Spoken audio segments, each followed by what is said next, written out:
ज्ञानाञ्जन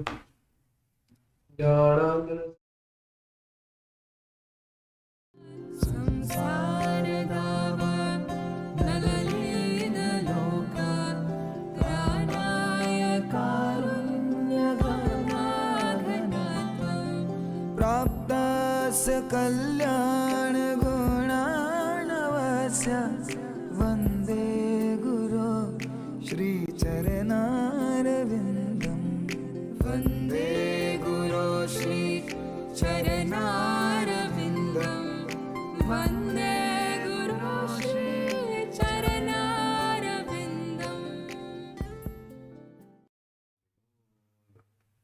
हरे कृष्ण कृष्ण कृष्ण हरे हरे, हरे राम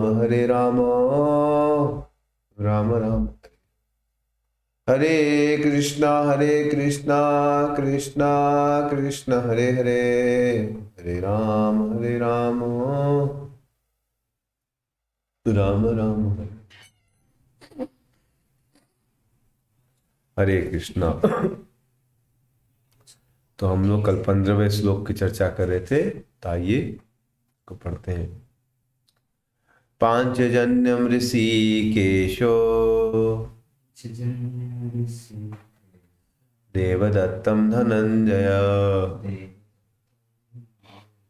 पौंड्रम दद्मौ महाशंखम भीमकर्माविकोदरः।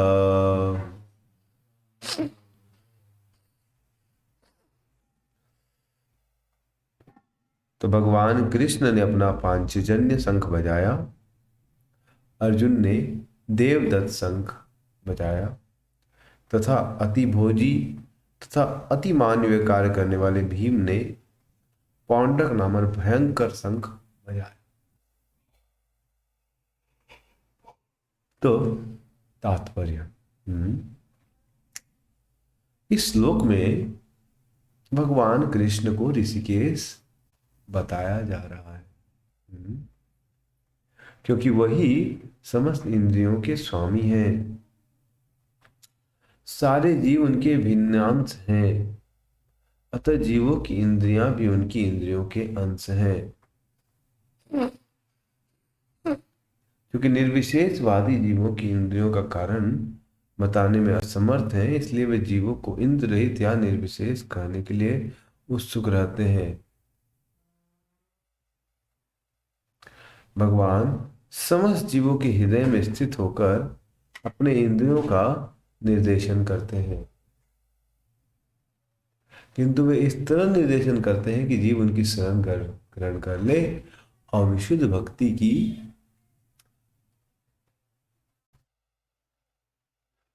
विशुद्ध भक्त की इंद्रियों का तो वे प्रत्यक्ष निर्देशन करते हैं। तो यहाँ कुरुक्षेत्र की भूमि में भगवान कृष्ण अर्जुन की दिव्य इंद्रियों का निर्देशन करते हैं, इसलिए उनको ऋषिकेश कहा गया है। भगवान के विविध कार्यों के अनुसार उनके भिन्न भिन्न नाम हैं। तो आज हम लोग चर्चा करेंगे कि वैसे भगवान, हम लोग अपने इंद्रियों को चलाते हैं कि भगवान चलाते हैं। तो ज्यादातर लोग सोचते हैं कि मैं अपना हाथ खड़ा कर लिया, हम लोग सोचते हैं हमने अपना हाथ खड़ा कर दिया, लेकिन वास्तविकता तो यह है कि भगवान हाथ हिलाते हैं तब हम हिला पा रहे हैं। अगर भगवान शक्ति न दे तो मैं हाथ ऊपर नहीं कर पाऊंगा। भगवान शक्ति दे रहे तो मैं कुछ बोल पा रहा हूं, समझ रहे? जैसे आप लोग सबके पास अभी क्या बोलते हैं, मेरी आवाजों को सुन रहे हैं, और आप भी बोल सकते हैं, लेकिन जो होस्ट है उसके पास पावर सबको म्यूट कर देगा। तो अगर मान लीजिए कोई बोल रहा है लेकिन उसको म्यूट कर दिया जाए तो बोल के भी उसकी आवाज सुनाई नहीं देगी। समझ रहे? मान लीजिए अभी संजय पू बोल रहे, लेकिन अगर उनको हम होस्ट म्यूट कर देगा तो उनकी आवाज वो चाहेंगे लेकिन फिर भी सुनाई नहीं देगी किसी।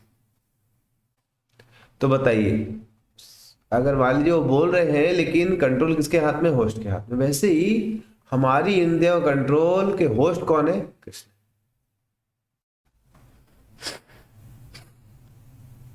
तो हम लोग कुछ कर सकते हैं लेकिन कृष्ण नहीं चाहेंगे तो कोई कुछ नहीं कर सकता। हम्म। तो ऐसे बहुत सारे उदाहरण है, और शुद्ध भक्तों की इंद्रियों का नियंत्रण तो भगवान स्वयं करते हैं।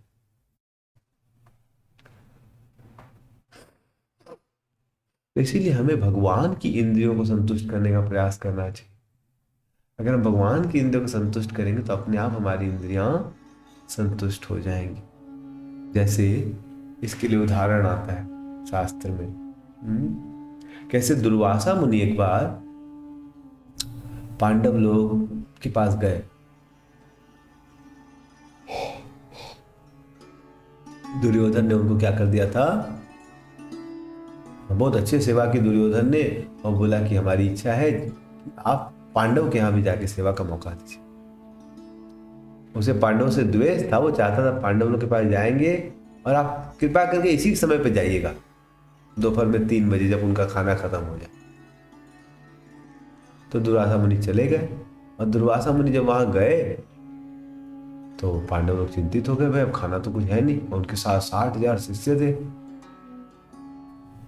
तो युधिष्ठिर और सब पांडव परेशान हो गए कि भाई क्या होगा, इतने बड़े संत आए, उनको खिलाएंगे नहीं तो कितना बड़ा पाप लग जाएगा। बट युधिष्ठिर भक्त थे, उनको बोले ठीक है आप स्नान करके आइए, तब तक हम लोग व्यवस्था। अब 60,000 लोगों का खाना कैसे व्यवस्थित होगा। यहाँ पर तो 50-100 लोग 200 लोग का खाना बनाना तो हलवाई बुलाना पड़ता है, मेहनत करनी पड़ती है। 500 लोग का खाना बुलाने के लिए कितनी बड़ी टीम बनानी पड़ती है। तो 60,000 लोग आ गए, कैसे क्या होगा, पूरा चिंतित हो गए हमारे कौन, पांडव। लेकिन उनको पता था कृष्ण तो हमारे साथ है, तो कृष्ण को पुकारा, कृष्ण प्रकट हो गए। और फिर द्रौपदी से कृष्ण पूछे, बहुत भूख लग रही, सुबह से कुछ खाया नहीं, कुछ दोगी क्या। बोले भगवान ऑलरेडी दुखी होंगी, खाना खत्म हो गया और महात्माओं को खिलाना, और आप भी भूखे, अब डबल दुख हो गया। बोले देखो तो कुछ बचा होगा। बोले भगवान कुछ नहीं बचा, हम लोग सब खा गए। देखो तो कुछ। तो उसने गया तो देखी सांख का थोड़ा सा टुकड़ा बचा हुआ था, तो उसने, भगवान ने बोला यही दे दो, यही दे दो। और भगवान ने उसको ग्रहण किया। देखिए भगवान ने उसको ग्रहण किया और फिर बोला, हे भीम जाओ उनको बुला के लाओ। लेकिन भगवान ने जैसे ही थोड़ा सा सांख लिया, भगवान संतुष्ट हो गए, तो तुरंत वो दुर्वासा मुनि और सभी का पेट भर गया। हम लोग चमत्कार हो गए भाई, अभी तो हम लोग स्नान करें, स्नान करने के बाद भूख और बढ़ जाती है, स्नान करने के बाद भूख चली कहाँ गई, उनको इतना लगने लगे यहां तक खाए। अभी हम बुलाए, चलिए चलिए फीस्ट रेडी है, फीस्ट रेडी है, चलिए चलिए। और वो डर गए, भाई बता लेके आया, इतना इन लोगों ने बनाया, हम खा नहीं पाएंगे तो उनको मारेंगे लोग। तो वहीं से वो भाग गए, वहीं से वो लोग संत लोग 60,000 लोग भागे कि भाई जाएंगे रोज। तो उनका पेट कैसे भर गया बताइए, कैसे उनका पेट भर गया, क्योंकि भगवान ने ग्रहण कर लिया तो उनका भी पेट। तो मैं अभी 7-8 उदाहरण बताऊंगा कैसे भगवान संतुष्ट हो जाते हैं, या भगवान की इंद्रियों को संतुष्ट करने से हमारी इंद्रियां भी संतुष्ट हो जाती है, या भगवान हमारी इंद्रियों का कंट्रोल करते हैं। उसके बाद आप लोग से ही पूछा जाएगा, ठीक है ना। तो आप लोग भी एक एक एग्जाम्पल सोचिएगा कैसे हम लोग, भगवान हमारी इंद्रियों को संतुलित करते हैं। जैसे एक बार चैतन्य महाप्रभु जब नवदीप में एक बहुत बड़े केशव काश्मीरी नाम के पंडित आ रहे थे, बहुत बड़े पंडित थे, उनको सरस्वती जी का वरदान मिला था कि वो उनके मुंह में सरस्वती आके बोलती थी। उनको घमंड हो गया था, सबको जाके हराते थे। तो किसी ने बोला नवदीप में चले जाओ, वहां पर बहुत ही बड़ा पंडित, सबसे बड़े पंडित वही है, उनको हरा दोगे तो सब हार जाएंगे। तो फिर यह दिग्विजय कहाँ पहुंच गया, नवदीप आ गया और सब लोग घबरा गए, भाई तो सरस्वती जी का पुजारी है, ये इसको कैसे कोई हराएगा। तो फिर निमाई पंडित के पास ये आए और चैतन्य महाप्रभु ने बोला, गंगा मैया के गुणगान में कुछ बोलिए। उन्होंने इसी स्पीड से बोला, ऐसे लगता है कि एकदम तूफान की तरह 3 घंटे तक बोलते रहे। उन्होंने 100 श्लोक गंगा की महिमा में रचित कर दिए। तो सब लोग हक्के बक्के रह गए, बच्चे लोग एकदम, आदमी की क्या है भाई, एकदम अद्भुत है। फिर भगवान ने बोला थोड़ा सा कुछ इसकी महिमाएं बताइए। आपने उस श्लोक की चर्चा की, हम लोग को समझ नहीं पाए, इसका थोड़ा मतलब बता दीजिए। मतलब कि आप सबका मतलब बता दीजिए। बोला मुझे तो याद नहीं मैं क्या बोला। बोला कि हाँ मुझे याद है। बोला कौन सा श्लोक का मतलब बताना, बोलो। बोलो 61 नंबर जो श्लोक आपने बोला। बोले तुमको याद कैसे? उन्होंने पूरा रिपीट कर दिया महापुरुष ने। बोला हक्का बक्का रह गया, आपको याद कैसे हुआ? मैं तो एकदम तूफान की तरफ बोला। बोले जैसे भगवान की कृपा से आपको बोलने की शक्ति है, वैसे मेरे को याद करने की शक्ति। मैं एक बार सुनता हूँ तो याद हो जाता। अच्छा आप बताइए, अपने श्लोकों में आप कुछ अच्छाई बताइए और कुछ दोष बताइए। बोले दोष तो हो ही नहीं सकता। भगवान बोले इतना आप घमंडित क्यों हो गए? फिर चैतन्य महाप्रभु ने उसमें गुण भी दिखाए और फिर दोष भी दिखाए। वो एकदम वो आज तक उनको कोई हरा नहीं पाया था, तभी वो कुछ बोल नहीं पाया। क्योंकि भगवान जब चाहेंगे कि आप नहीं बोल पाएंगे तो नहीं बोल पाएंगे।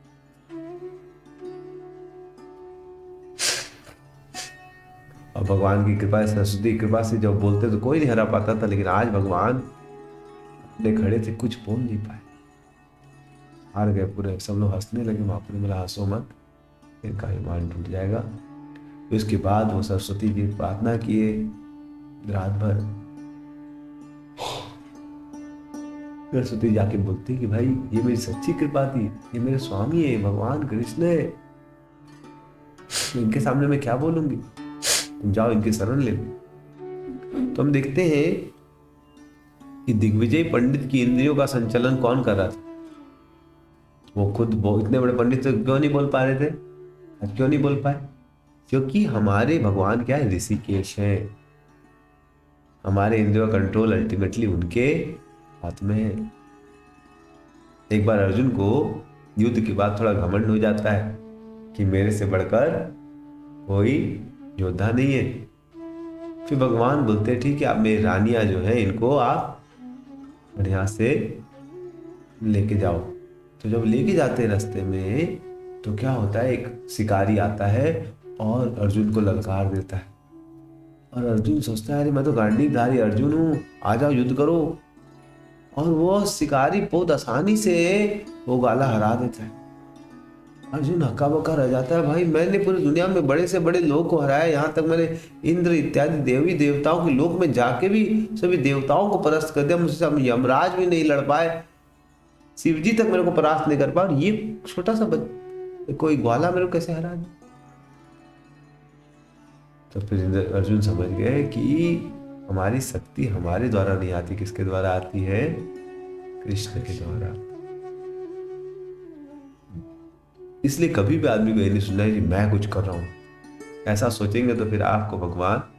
एक बार हमारे एक मित्र थे, बहुत सुंदर कुकिंग करते थे, तो बहुत ही अच्छा वो, हम लोग जब केंद्र में रहते थे BHU में, तो बहुत ही अच्छी वो कुकिंग करते, एकदम अद्भुत।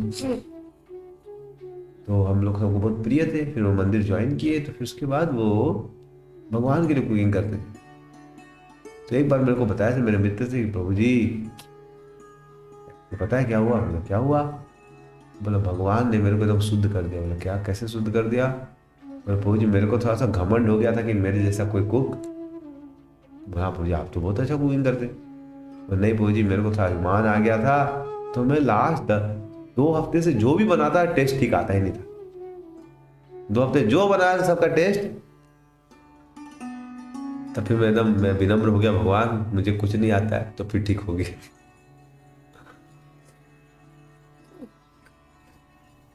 तो इसीलिए भगवान का नाम ऋषिकेश है।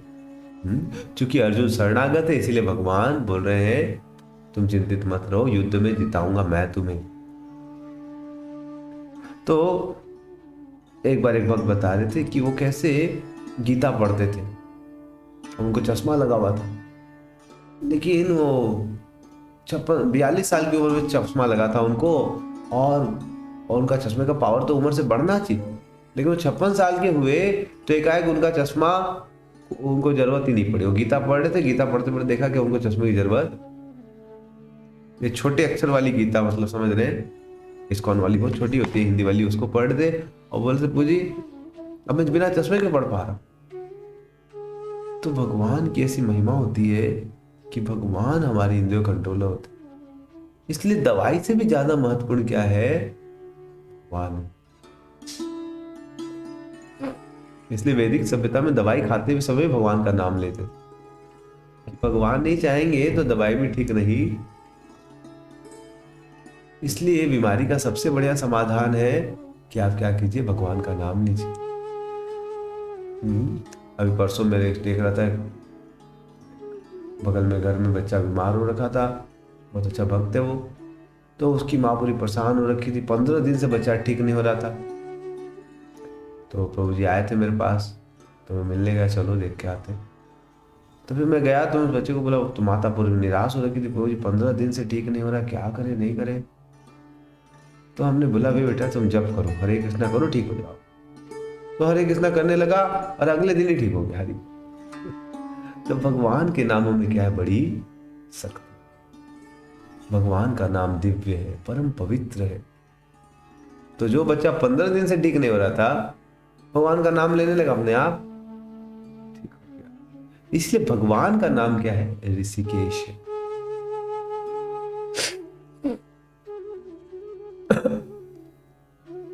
तो इसीलिए जीवन में हमेशा भगवान पर निर्भर करना चाहिए कि भगवान क्या करते हैं? हमारे इंद्रियों के निर्देशक है। एक बार प्रभुपाद जी से मिलने के लिए प्रभुपाद जी जब आए भारत में, तो उनके बहुत सारे विदेशी शिष्य थे। अब विदेशी शिष्य उतना बढ़िया से उच्चारण नहीं कर पाते थे श्लोकों का, तो बहुत सारे भारतीय लोग तो बहुत सराहना करते थे कि विदेशियों को आप भक्त बनाए, लेकिन कुछ लोग केवल त्रुटि निकालते थे कि अरे ये लोग सही से नहाते नहीं है, सही से ये नहीं करते हैं, वो नहीं करते, इनका श्लोक उच्चारण सही नहीं है, इनको सही से वेदों का ज्ञान नहीं है। तो एक बार एक बहुत बड़े पंडित आए प्रभुपाद जी से मिलने के लिए, बोलने लगे कि आपके शिष्यों को उतना ज्ञान नहीं। प्रभुपाद ने अपने एक शिष्या को बुलाया और बोला, उसका जो भी नाम था, कि आप, बोले हमारे शिष्यों को पूरा ज्ञान है श्लोकों का। बोले ईशोपनिषद बोलो तो उस लड़की को केवल 3 ही श्लोक आता था ईशोपनिषद। गुरु जी बोलने लगी, वो समझ रहे।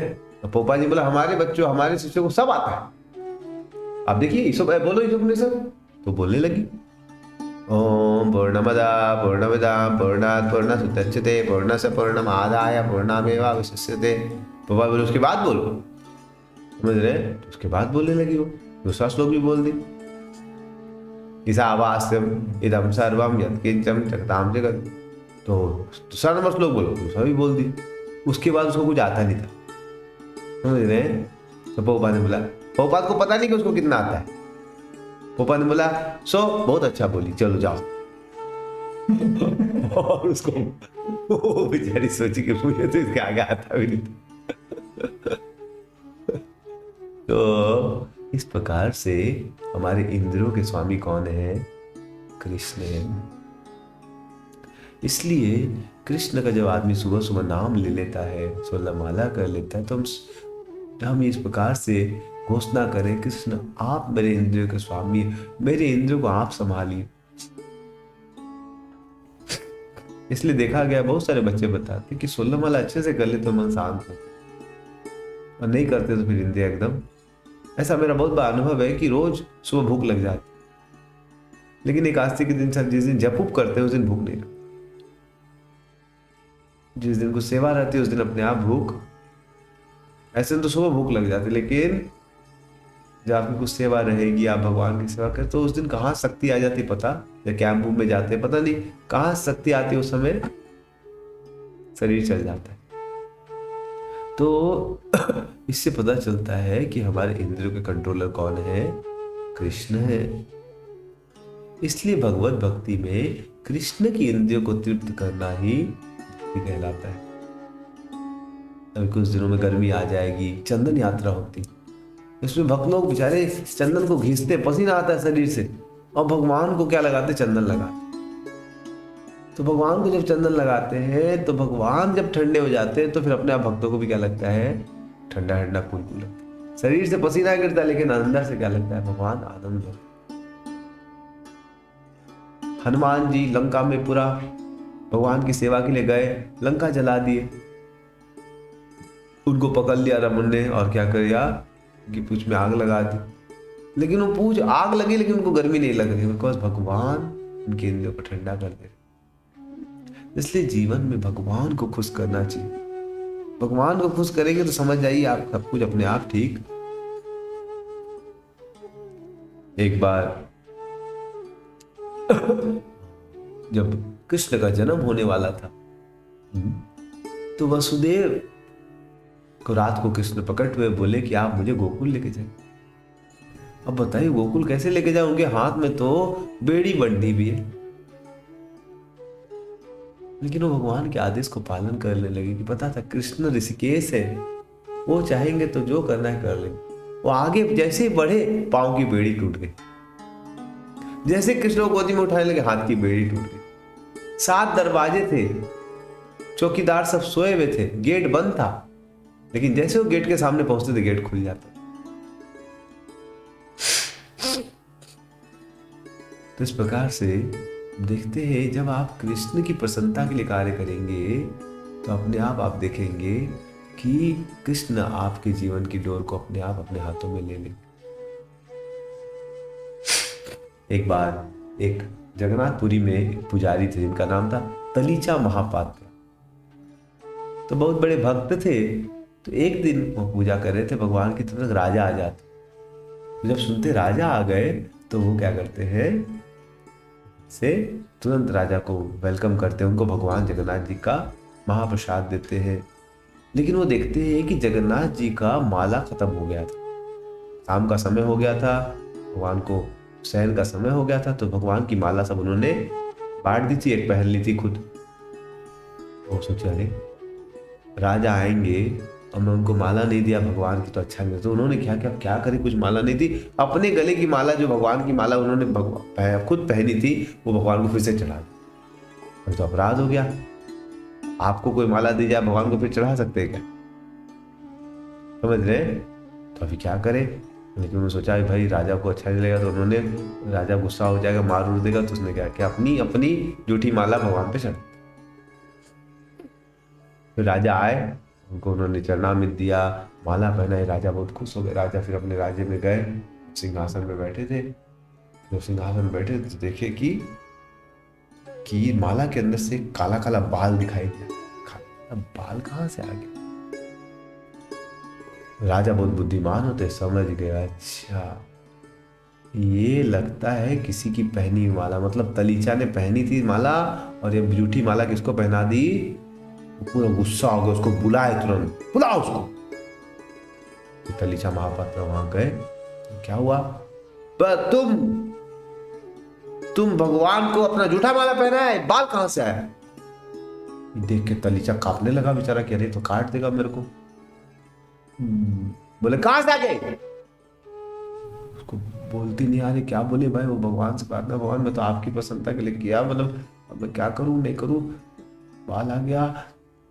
बाल कहां से आ गया? तो उसको समझ में नहीं आया क्या बोली, तो उसने बोल दिया जगन्नाथ जी का बाल है। जगन्नाथ जी का बाल है? जगन्नाथ जी बाल उगाने लगे अभी आजकल? हाँ, जगन्नाथ जी कब से बाल उगाने लगे रे? हाँ, बोला आजकल उगा रहे हैं, आजकल उगा रहे। बोले क्या बोला? आजकल उगा रहे, कल सुबह हम आएंगे, अगर बाल नहीं देखे जगन्नाथ जी का, तुम्हारा हर एक बाल को निकाल के तुम्हारा बाल का खाल करके तुमको यहीं पर मार दे। कांपने लगा वो, क्या बोले, चला गया, बोला हाँ कल आइएगा। वो जा गया और फिर जाकर उसने रोने लगा जगन्नाथ जी सामने, जगन्नाथ जी आपने कैसे वैसे पापियों को पुजारी बना लिया, मेरे जैसे लोग को, मैं तो पापी हुई, मुझे माफ़ कर दी, मैं आप इतने साल सेवा का मौका दीजिए, अब मैं और सेवा नहीं कर पाऊंगा, मैं अब जहर खा के मर जाऊंगा। उसने जहर बगल में रख लिया और सो गया कि भगवान आप मेरी रक्षा करना चाहिए, कुछ कीजिए नहीं तो आए। फिर भगवान सपने में आए, बोले तुम टेंशन क्यों ले रहे हो, तुम मेरा सेवा कर रहा है, तुम टेंशन क्यों ले रहे हो, तुम क्या सोचता है मेरा बाल नहीं है क्या, टकलू है क्या, हमारा भी बाल है। तो उठा और नहा धो के जब गया और देखा, जब भगवान का अल्टर खोला, देखा भगवान का पूरा घना घना काला काला बाल उग रखा। पगला गया कि अरे तब तक राजा आ गया। राजा बोला हमको जगन्नाथ जी को देखना है। बोले देखिए। देखा तो बाल उनका, वो समझ गया कि ये क्या किया है, ये नकली बाल लगा है। तो राजा एक तो बाल को ऐसे लिया, टाँग दिया ताकि बाल कबड़ जाएगा। कबड़ा तो देखा कि खून निकलने लगा भगवान के माथे से। आप तो खा गया, खून कहाँ से आ गया, चचू लगा ले तो सीखे बोल रहा था कि भगवान बाल उखा रहे। अब तो वो रोकने लगा कि भाई हमसे बहुत बड़ा वहाँ गलती हो गया, भगवान हमको माफ कर दे, माफ कर दे, हमसे बहुत बड़ी गलती हो गई, क्या करें नहीं करें, भगवान प्लीज माफ कर दीजिए। तब फिर भगवान बोले, भगवान ने उसको माफ कर दिया। फिर भगवान को उसने बहुत गलती मांगी अपनी। उस तलीचा माता समझ गया कि बहुत बड़े भक्त है तलीचा, उनको बहुत सम्मान दिया। फिर जब पीछे पट के पीछे गए, भगवान को मैंने इतना कष्ट दे, देखा भगवान का फिर बाल गायब। इस प्रकार से देखते हैं कैसे भगवान हमारे इंद्रियों के क्या है, स्वामी। तलीचा महापात्र के मुख से निकल गया तो भगवान ने वो बात को सच्ची करने के लिए बाल भी काट दिए। तो भगवान भक्त वत्सल है, भक्तों की इच्छा पूरी करते हैं। तो भगवान के हाथ में हमारे इंद्रियों कंट्रोल। एक बार हमारे एक बहुत पहलवान भक्त थे, तो उनको बड़ा घमंड था कि बहुत शक्तिशाली है। तो एक बार वृंदावन लेके गए थे, तो हम लोग भद्रवन गए, तो वहां भद्रवन भगवान क्या करते, कुश्ती की लीला करते। तो हम लोग स्टूडेंट के बीच में कुश्ती करवा रहे थे, देखते कौन किससे कुश्ती करेगा, कौन जीतेगा। तो कुश्ती होने लगी, बैच इसकी ये डिवोटी का इससे कुश्ती हुआ, इससे कुश्ती, उससे कुश्ती हुआ। फिर एक बहुत शक्तिशाली भक्त था, उसका नाम था, मतलब बहुत बहुत शक्तिशाली, बहुत पावरफुल था, समझ रहे हैं, उसमें 10 आदमी का बल था। तो वो बोला आइए मेरे साथ कौन करेगा कुश्ती। तो कोई सोचना नहीं था कौन उसके साथ कुश्ती करेगा। तब तक हमारा एक पतला दुबला भक्त था, लेकिन वो भगवान का भक्त था, बोला हम करेंगे। सब लोग हंसने लगा कि कहा इसके साथ युद्ध करेगा, समझ रहे। और दोनों ऐसे ऐसे करके पकड़ने लगा, और क्या हुआ, उसका कुछ होश, जो बहुत शक्तिशाली था, होशे नहीं दिया, उसको ख्याल ही नहीं आया, तब तक ही पटक दिया पतला वाला। हमें बोला तुम तो हार गया रे। वो हम तो रेडी नहीं थे, पूछा, बोले रेडी नहीं थे क्या, बोले तुम तो हार गया, समझ रहे। तो कैसे इतना शक्तिशाली होके भी उसका माथा कहीं और चला गया, वो हार गया। इस प्रकार से भगवान का नाम क्या है, ऋषिकेश है। एक बार देखिए कुंभकर्ण की भी आपने लीला सुनी होगी। कुंभकर्ण जो था, हाँ, वो इतना शक्तिशाली था, 10,000 साल तपस्या करने के बाद वर मांगने बोला गया उसको। तो रावण ने तो अमरता का वर मांगा। फिर देवता लोग घबरा गए कि भाई इतना शक्तिशाली आदमी है, ऐसे इतना परेशान कर रहा है, और इसको अगर वर दे देंगे तो कितना ज्यादा परेशान करेगा, समझ रहे।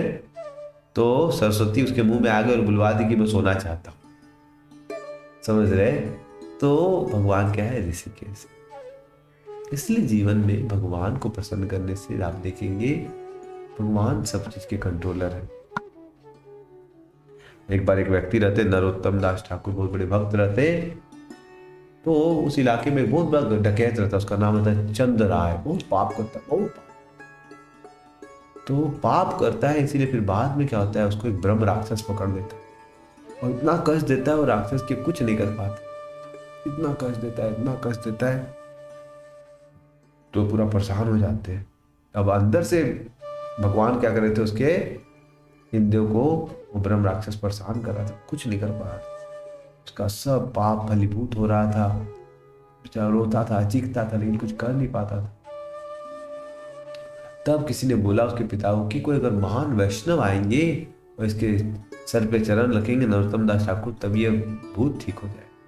तो फिर नरोत्तम दास ठाकुर तो आना नहीं चाहते थे, लेकिन फिर उन्होंने चैतन्य महाप्रभु से पूछा सपने में। तो चैतन्य महाप्रभु ने बोला नहीं, आप उसका उद्धार कीजिए जाके। तो चैतन्य महाप्रभु आदेश के अनुसार वहां जब गए और जैसे उसके सर पे पाँव रखे, वैसे ही वो भूत बाहर निकल गया। फिर चंद्र राय बहुत बड़ा भक्त बन गया, सब पाप छोड़ दिया, दिन रात वो भगवान का जप करने लगा। फिर एक बार क्या हुआ, जो उस एरिया का जो चंद्र राय पहले बहुत बड़ा गुंडे थे, राजा थे, गुंडा था, तो दूसरे राजा लोग उससे बहुत नफरत करते थे। तो अब जो राजा बना वो चंद्र राय को क्या करने देखा, चंद्र राय तो भक्त बन गया, उसको परेशान करने लगा, उसको जेल में डाल दिया, उसको खूब पीटने लगा। इधर उसके पिताजी, चंद्र राय के पिताजी बहुत चिंतित थे, तो उन्होंने एक तांत्रिक को भेजा। वो बोला मैं अपनी तांत्रिक पूजा से नंद चंद्र राय को बाहर निकाल लूंगा। तो उसने जब दुर्गा मंत्र करके नीचे गुफा में गया और नरोत्तम दास ठाकुर बोले मैं आपको यहाँ से लेके चलूंगा, आप बस मेरे साथ कुछ मंत्र दोहराइए दुर्गा के। बोले नहीं, मैं कृष्ण की भक्ति करूंगा और कुछ नहीं करूंगा, मेरे गुरु जी ने मुझे हरे कृष्ण मंत्र बोला, मैं वही करूंगा और कुछ। और बोले मैं यहाँ बहुत सुख हूँ, मैं अपने गुरु का आदेश का पालन करा, मुझे कोई दुख नहीं। फिर उसने, जो राजा था, उसको और गुस्सा हो गया। उसने क्या किया, सोचा कि इसको मेरे को क्या करना है, बदनाम करना है इसको सबके सामने। तो उसने सबके सामने बुलाया, पूरे लाखों लोग आए पूरे राज्य के, और उसके हाथी से उसको कुचलवाने लगा। लेकिन हाथी वो अचंदर आए, अपने गुरु का स्मरण कर रहे थे, भगवान का नाम ले रहे थे, हरे कृष्ण कृष्ण कृष्ण हरे राम हरे राम। एकदम पागल हाथी छोड़ दिया जो एक बार में 1000 लोग को मार देगा। और हाथी गया नरोत्तम ठाकुर के बगल में, चंद्र राय के बगल में, और चंद्र राय अपने गुरु और भगवान का स्मरण कर रहे थे। और वो आके जब हाथी ने उस पर आक्रमण किया, तो चंद्र राय बस ऐसे खड़े थे, तो एकाएक क्या हुआ, हाथी की पूंछ जो थी, जो सूंड थी, उनके हाथ में चली गई और हाथी गिर के मर गया। तो कुछ भी नहीं किया, अपने आप गिर के। अब सब लोग समझ गए कि ऑर्डिनरी आदमी। तो बताइए उनकी रक्षा कौन कर रहा था? भगवान ऋषिकेश। उन्होंने हाथी को मारने का प्रयास, हाथी मर गए। तो इस प्रकार से हम लोग देखते हैं कि भगवान का नाम ऋषिकेश है। और यहाँ पर गीता के पहले चालू होते के साथ भगवान ने दिखाना चाह रहे कि मेरे साइड में जो रहेगा उसकी विजय जरूर होगी, क्योंकि अंततः कंट्रोल किसके हाथ में है?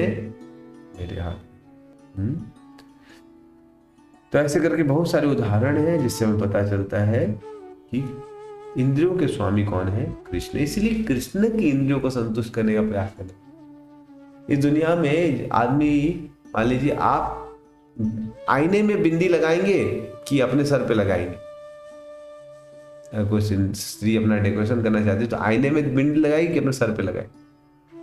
मान लीजिए कोई भक्त तिलक लगा रहे हैं, तो आईने में तिलक लगाएंगे कि अपने सर पे लगाएं? कहाँ लगाएंगे? अपने सर पे लगाएंगे। तो अपने सर पे लगाएंगे तो अपने आप आईने में वो आ जाए। वैसे ही कृष्ण क्या है, उनको आप सुंदर बनाएंगे तो आप खुद सुंदर बन जाएंगे। कृष्ण को अच्छा खिलाएंगे तो आप अपने आप संतुष्ट। इस दुनिया में लोग इतना खाते फिर भी उनकी इंद्रिय कंट्रोल नहीं होती, पागल हो जाते। इंद्रियों को कंट्रोल करना क्या करना है कि कृष्ण को अच्छा खिलाइए, आपकी इच्छा अपने आप पूरी हो जाएगी। कृष्ण को अच्छा कपड़ा पहनाइए। हमारे गुरुजी बताते हैं अगर आपको कपड़े पहनने का बहुत शौक है और जा नहीं रहा है वो शौक, तो क्या करना चाहिए? कृष्ण को अच्छे कपड़े पहनाने चाहिए, अपने आप आपको कपड़ा पहनने का शौक।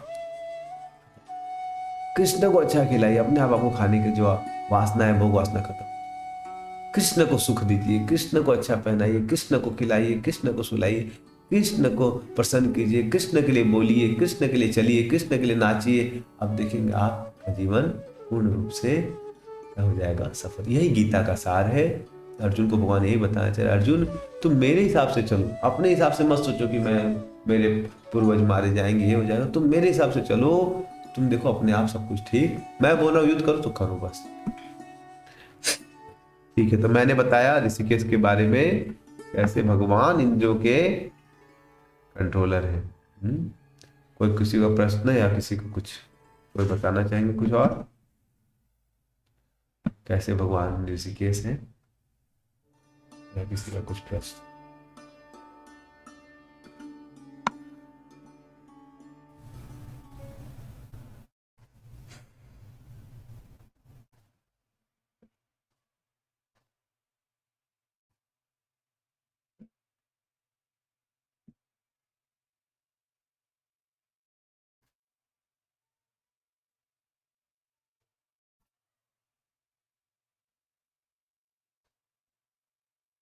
तो बताइए आप लोग की कैसे भगवान ऋषिकेश है। मैंने इतने सारे उदाहरण दीजिए, कैसे भगवान इंद्रियों के क्या है? स्वामी है ऋषिकेश।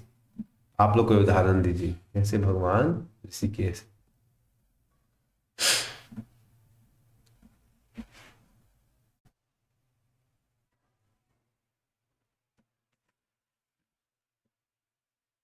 शास्त्रों में बहुत सारे उदाहरण है कैसे भगवान की इंद्रियों को संतुष्ट करने से अपने आप इंद्रिय संतुष्ट, भगवान सब चीज का संतुलन करते हैं।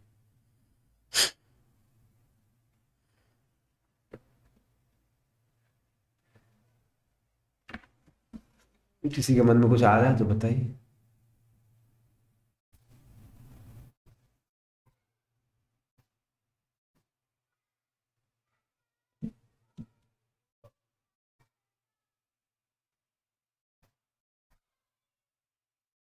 ठीक है, होमवर्क है आप लोग के लिए।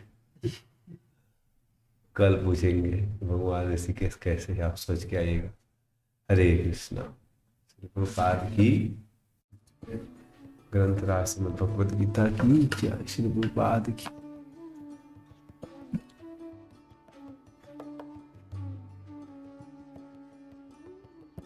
यस्य प्रसादो भगवत् प्रसादो, यस्य प्रसादो नगति कुतोऽपि, ध्यायास्तु वास्तस्य यशस्ति सन्द